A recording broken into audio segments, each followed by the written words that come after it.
Баршаңызға сәлем, қалдарыңыз қалай? Бүгін бетті ылғалдандырып, әжімді азайтатын маска жасаймыз. Масканы дайындау үшін 3-4 дана құлпынайды шанышқымен езіп аламыз. Құлпынай теріні қалыпқа келтіреді және теріні жібектей етеді. Теріні ылғалдандырып, қартаюды бәсеңдетеді.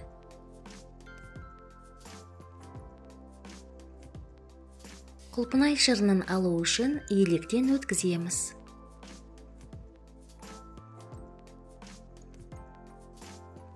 Достар, менің каналыма жазылуды және видео рецептпен достарыңызбен бөлісуді ұмытпаңыздар.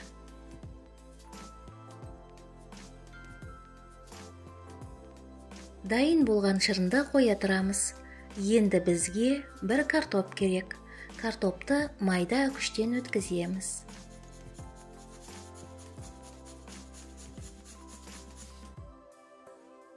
Үкіштен өткізілген картопты ыдысқа салып, үстіне 200 мг су құйып, баяу отта 15 минут пісіреміз.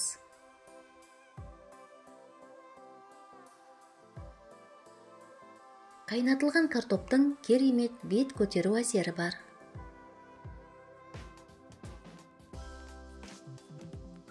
Дайын болған картопты бөлме температурасында суытып, дәке арқылы сүзіп аламыз.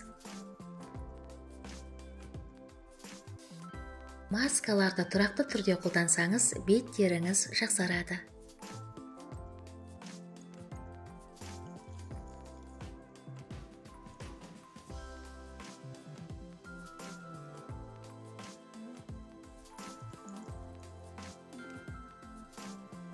Құлпынай көбіне сұлулық пен жастық жемісі болып саналады.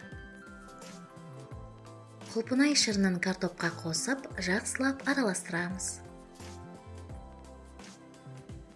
Достар, егер мені қолдағыңыз келсе, каналға жазылыңыз, лайк басыңыз, видео рецептпен достарыңызбен бөлісіңіз, және жаңа шыққан рецепті жіберіп алмас үшін қоңырауды қосуды ұмытпаңыздар. 1 шай қасық жүзім тұқымы майын қосып араластырамыз.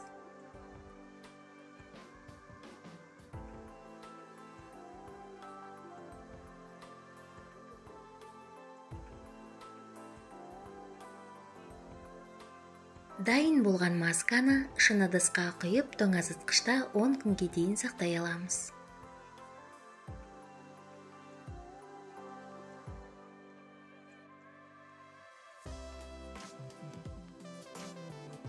Бұл масканы аптасына 2 рет тазартылған терге, бетіңізге, мойныңызға және декольте терісіне жағып 20 минутқа қалдырамыз.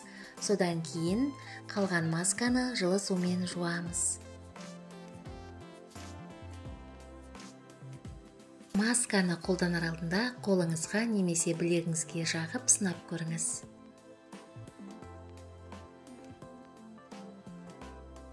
Сізге денсаулық, жастық және сұлулық тілеймін.